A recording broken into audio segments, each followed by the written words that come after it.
Today on View to a Grill, we're smoking brown sugar hot honey ribs on the Masterbuilt 30-inch dual fuel smoker. I'm Johnny. The first thing we'll need to do is make a rub. When making my rub, I like to use these small containers with the unit of measurement already printed on the sides. Let's go with a 1/4 cup of kosher salt, a 1/4 cup of coarse ground pepper, 1 tablespoon of granulated onion, and 1 tablespoon of granulated garlic. Stir all that up, and when I was done, I had a rub that looked like this. Now that our rub is done, let's prepare our St. Louis style ribs. Since this is a 30-inch smoker, I purposely chose a small rack of ribs. I'll start my trim by trimming off the end bones on both sides of my rack of ribs. And I also like to peel off the membrane. On the back side, there is usually a flap of meat right here, but the butcher has already taken care of that for me today. I'll start seasoning on the edges of the rack and allow the seasoning to naturally work its way to the middle of the rack of ribs. Now we can turn these ribs over, and since I've already seasoned the edges of the ribs, all I have to do now is season the top of the ribs. And here's what my rack of ribs look like when I was done. I'm going to use a sheet pan and rack for my ribs. And the reason why this particular sheet pan and rack is because the rack fits perfectly in the Masterbuilt 30-inch smoker. And I can also use the sheet pan on the bottom shelf as a drip pan. Now if the ribs fit on the rack, then they're going to fit on the smoker. So we're going to push the ends in towards the middle. This will make it fit on the rack, but more importantly, it's going to give us this perky meat right on top of the bones to get you something nice to bite on. I'm actually not cooking these ribs until tomorrow, so I'll just get them in the refrigerator for now. It's the next day. Let's prepare our Masterbuilt dual fuel smoker for smoking.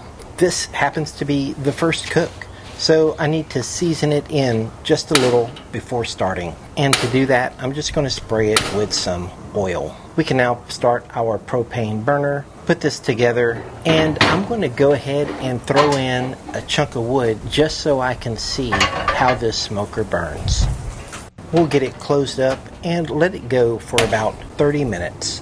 While the smoker is burning in, I'm going to place the ribs we prepared yesterday on the counter. We are all done with our burn-in. Our smoke is rolling. Let's go ahead and get our ribs on. We're cruising right under 250 degrees. I'll throw in a couple more chunks of oak, let those catch fire for a few minutes, and then grab our ribs and place them on the rack that is closest to our thermometer on the door. And I'll put the drip pan in to help keep my smoker clean. The ribs are on, and you can see they fit perfectly. I just left them on the rack.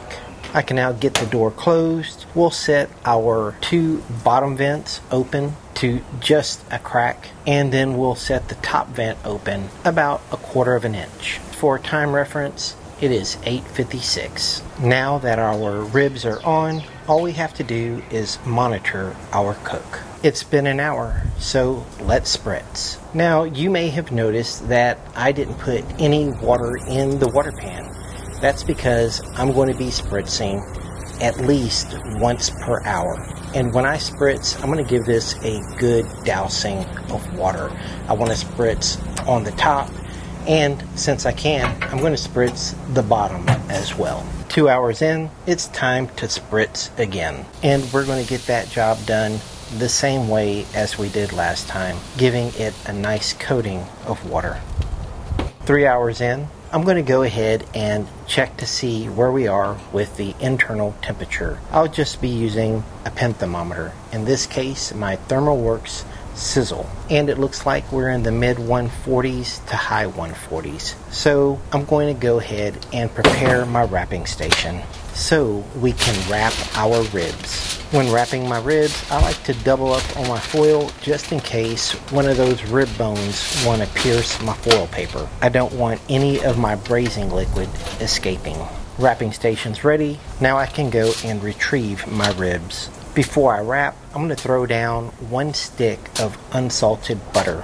A little while ago, I went to a farmer's market and I saw some of this PJ's Farm whipped hot honey and thought, man, I need to put that on some ribs. So here we go. I'll get that whipped hot honey and put it right on top of the butter. Now I'll throw down some of that seasoning we made earlier, and here's a good look at what that looks like. Now I can get my St. Louis style ribs and place those meat down right on top of the honey and butter. Now we can get that wrapped up, but I want to leave a little opening so I can put some braising liquid in there, and that'll be a 1/4 cup of chicken broth. We'll finish wrapping those ribs up and get them back on our smoker. Now, since they're wrapped, I am not adding any additional wood chunks. It's 12:16, and I'm going to let these go for about an hour and a half. It is now 1:51, and I am pretty confident these ribs should be ready to glaze, but let's verify.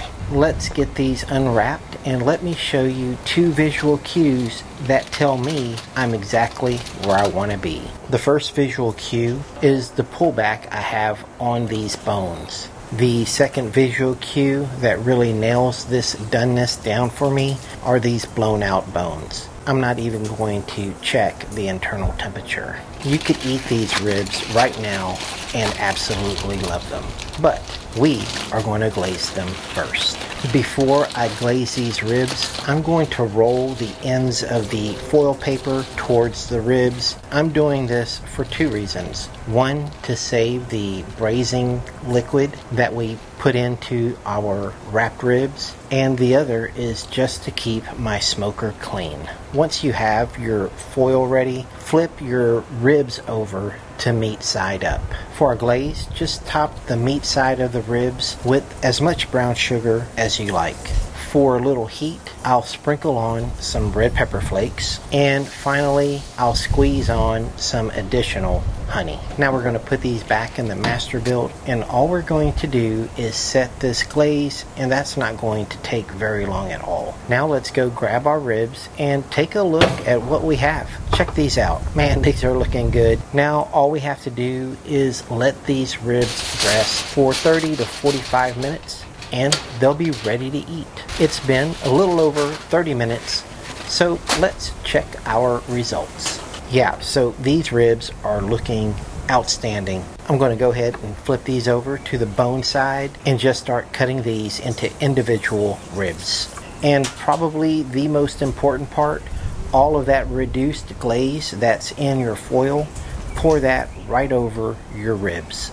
Now let's take a look at an individual rib. Man, these things look so good. Look at that smoke ring. And we got that from a propane smoker that we just added wood chunks to.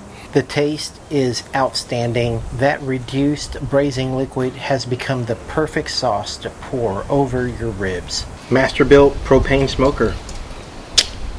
Not bad. Now if you haven't already subscribed to View to a Grill, go ahead, hit that subscribe button. I'll see you guys next time. Take care, y'all.